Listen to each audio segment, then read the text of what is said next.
Maris's voice broke through the clatter of silverware, sharp and trembling. "We mean nothing to you." Huh.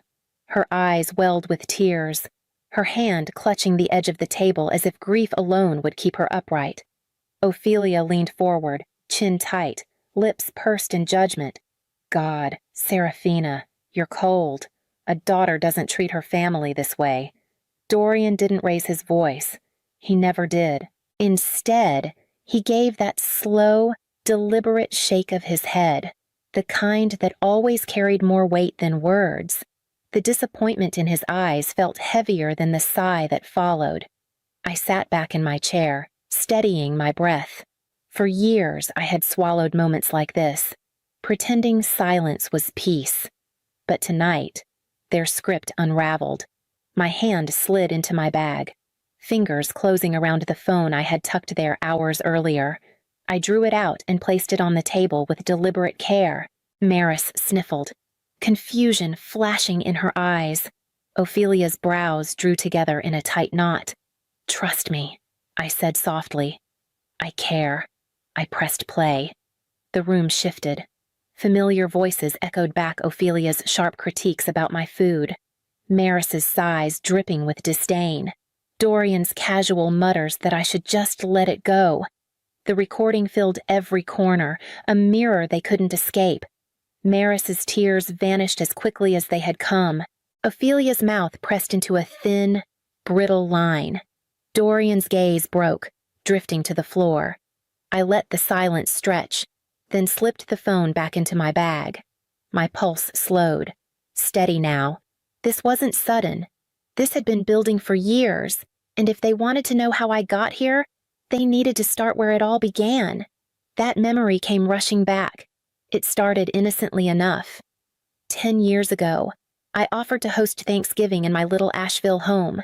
I was proud of the place hardwood floors I had refinished myself, a dining room just big enough to stretch out a table for 12. I loved filling the air with the scent of rosemary and citrus, hearing laughter spill from the kitchen to the porch. That first holiday, I felt like the glue that held us together. From there, it snowballed. Christmas, Easter, birthdays, even Sunday dinners when someone didn't feel like cooking my house was the venue. At first, I told myself it was love. I didn't mind rising at dawn to baste turkeys or stringing lights until my fingers cramped, seeing everyone gathered around, smiling over a meal I'd poured my energy into, felt worth it. But slowly, things shifted. The thank yous grew shorter, then disappeared. The hugs at the door turned into quick nods. Instead of asking, they began assuming. A message would come from Maris. "We'll be over for dinner on Sunday, not a question. Just a fact." Ophelia arrived with her own spices tucked into her purse, ready to fix my recipes. Dorian always sat in his usual chair, never lifting a hand to help, always reminding me with a glance that I had chosen this role. So I should bear it quietly. Even the moments I tried to reclaim suggesting maybe someone else host, or that we go out instead, were brushed aside. "You do it best," Maris would say with a saccharine smile, as if flattery erased the weight of expectation. Year after year, I carried it, waiting for gratitude that never returned. Love became labor, and labor became duty. By the time another Christmas approached, I was already questioning whether my effort meant anything at all. And that year, I would find my breaking point. It didn't matter what I served. Ophelia always found something to needle at. If the soup was too thick, she claimed it lacked refinement. If the bread was crusty, she'd sigh about how her mother's had been softer. Once, after I spent hours making a butternut squash risotto, she wrinkled her nose and muttered, "Heavy food. Seraphina, you should think lighter next time." Every word landed like a pinprick, small but sharp enough to sting. Maris had her own way of cutting me down. She didn't criticize outright, at least not with her mother's precision. Instead, she leaned back in her chair, let out a dramatic sigh, and said something like, "Well, I guess this will do." She'd push food around her plate as if she were enduring punishment rather than enjoying a meal I had worked all week to plan. Dorian, of course, never defended me. He just sat at the head of the table, shoulders slouched, chewing slowly. If I ever looked to him for support, he would shrug as though my feelings were too trivial to acknowledge. It was his silence that cut deepest, confirming that in his eyes, I had only one purpose: to keep the machine of family gatherings running. Sometimes the table grew even heavier.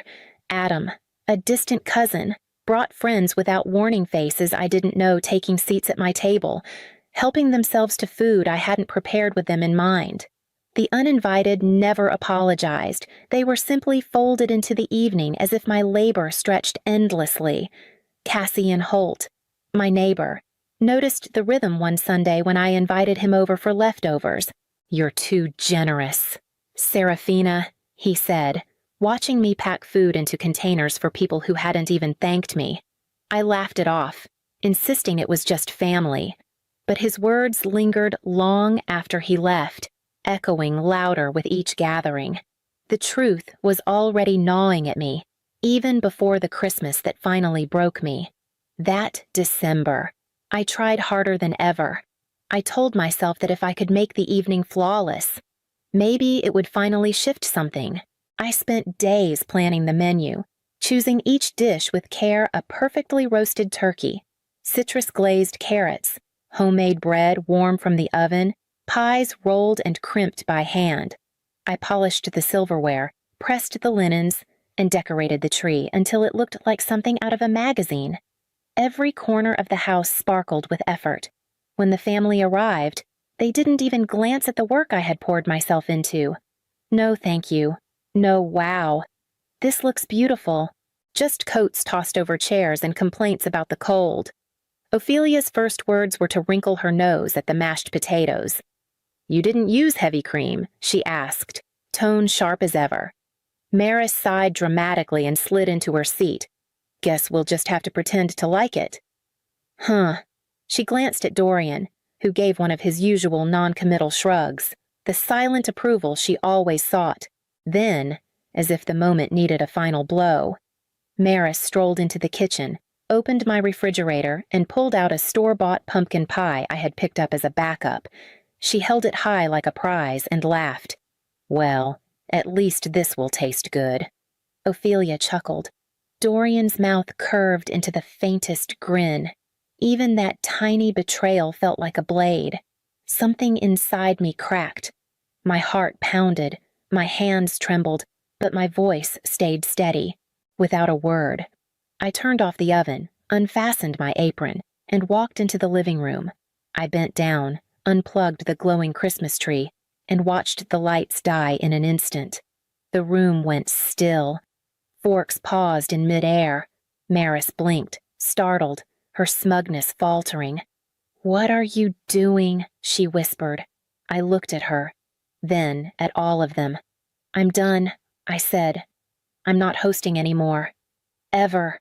The silence that followed was heavier than all the years of criticism combined, pressing into every corner of the house. And in that silence, I knew there would be no turning back. The silence after my declaration lasted only a breath before Maris's voice rose again, dripping with false sorrow. "So that's it. We mean nothing to you. After everything, you're just going to walk away." Her tears looked rehearsed, her voice too sharp to be genuine. Ophelia gasped, one hand flying to her chest as if I'd struck her. "How could you say that, Serafina? We're your family. You don't just quit family." Even Dorian, who so often hid behind his silence, finally spoke. "Cold," he muttered, shaking his head. How could you be so cold? I almost laughed at the absurdity of it. After years of biting remarks, uninvited guests, and endless labor that went unnoticed, I was the one branded unfeeling. Their outrage wasn't about losing me, it was about losing their convenience. I straightened, the weight of decision settling comfortably on my shoulders. "You think I don't care?" I said evenly. "But trust me, I care enough to keep receipts." Their brows knit in confusion as I reached into my bag and pulled out my phone. My thumb tapped the screen, and a familiar chorus filled the room. Ophelia's condescending tone. "You didn't use heavy cream." "Well, that's different." Maris's mocking sigh. "I guess we'll just have to pretend to like it." Dorian's careless murmur. "Just let it go." Serafina. Each word echoed louder than the last, undeniable and inescapable. The color drained from Maris's face. Ophelia's lips pressed so tightly they nearly disappeared. Dorian looked away, eyes fixed on the floor. I let the recording play until the final, smug laughter faded. Then I slipped the phone back into my bag and looked at them one by one. "Still think I'm cold." No one spoke. The only sound was the faint hum of the refrigerator in the kitchen, a reminder that dinner still sat waiting, untouched. I walked to the closet, pulled my coat from its hanger, and slid it on with deliberate calm. My hands no longer shook. My pulse was steady, almost serene. At the doorway, I paused just long enough to say, "Dinner's in the fridge. Help yourselves." Then I stepped outside, the night air sharp against my skin, and closed the door behind me. For the first time in years, I left them to face the silence without me, and I didn't look back. The messages started that same night, Maris demanding an explanation, Ophelia insisting we needed to talk, Dorian's short, clipped lines reminding me of duty. I ignored every one of them. When the calls came, I let them ring out. Silence was my only reply, and it unsettled them more than any words could have. Weeks passed. Christmas ended without me, and for the first time in a decade, they were forced to fend for themselves. I heard pieces of it through whispers that reached me in town. The turkey was undercooked. Maris forgot to defrost the pies. Ophelia snapped at Dorian in front of everyone, her voice carrying sharp enough to quiet the table. By New Year's, they were already frayed. Easter was worse. Maris attempted to host, declaring she'd do it better than Serafina ever did. Instead, she burned the ham, overcooked the vegetables, and watched as Ophelia tore into her in front of cousins and neighbors. Maris, always dramatic, ended the night in tears, telling everyone she'd never host again. The fractures spread quickly. Ophelia took her turn, trying to show she was still the matriarch who could hold it all together. She forgot to set the table properly, and Dorian muttered about it within earshot of the guests. Maris mocked her cooking with the same biting tone she once used on me. What once was casual cruelty toward me became weapons they turned on each other. I didn't lift a finger. I spent those months pouring energy into my work, walking by the river in the evenings, even sharing coffee with Cassian now and then. One afternoon, when I told him about the messages I still ignored, he smiled faintly and said, "You taught them respect by absence. Sometimes silence is louder than any fight." And he was right. For once, they were forced to see what life looked like without me holding everything together. It didn't stop them from trying to pull me back in, though. The first attempt came on a gray afternoon, when Ophelia reached out with an invitation of her own. Ophelia chose a small cafe downtown, one of those places with chipped teacups and quiet corners. She was already there when I arrived, stirring her tea with slow, practiced grace. Her smile was too sweet, her eyes sharp as glass. "Thank you for coming," she began, as if I had agreed to something noble. I only nodded, waiting. She wasted no time. "I was thinking, maybe you could host Christmas again this year. I know you needed a break, but you've had time now, haven't you?" I almost laughed. After everything, she was still framing it as if hosting was a privilege she bestowed on me. "No," I said simply. Her smile froze. A flicker of something ugly crossed her face before she smoothed it over. "Serafina, we're family, and family makes sacrifices. The children always loved coming to your house." Her voice softened on that last part. A needle meant to pierce my heart. I leaned forward. I sacrificed enough. I cooked, cleaned, decorated, and listened to all of you insult me. I don't owe you another holiday. Her lips pressed thin. She muttered something about misunderstanding, then quickly changed the subject, pretending we were just catching up. I let her, but I knew the game wasn't over. That night, Dorian came home pale, asking why I'd been so cruel to her. Apparently, Ophelia had called him crying, spinning the meeting into another tale of my coldness. I didn't argue. Instead, I pulled out my phone, opened the recording I'd made at the cafe, and pressed play. Her own voice filled the room.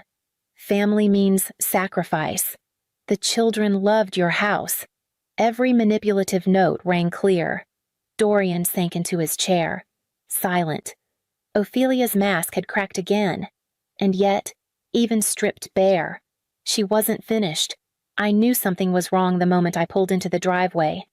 Ophelia's car sat crooked near the porch. Maris's sedan pressed close behind it. The blinds in the front window were parted just enough to tell me they'd been watching for me.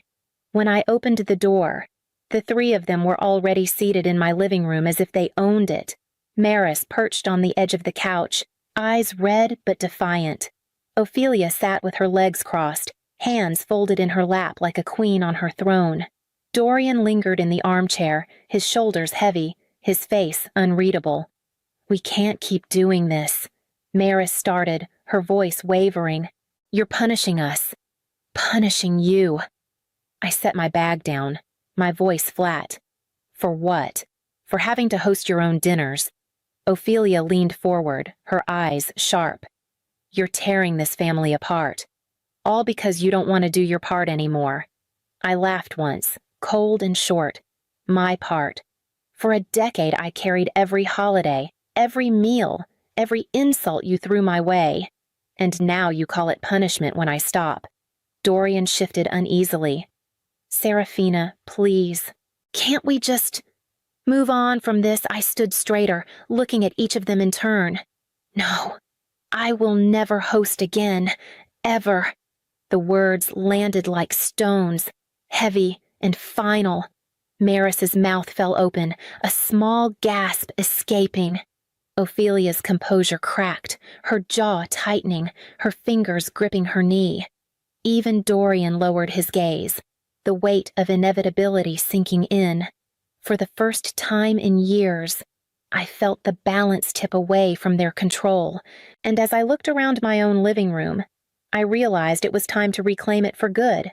The day after their ambush, I walked through my house and saw it differently.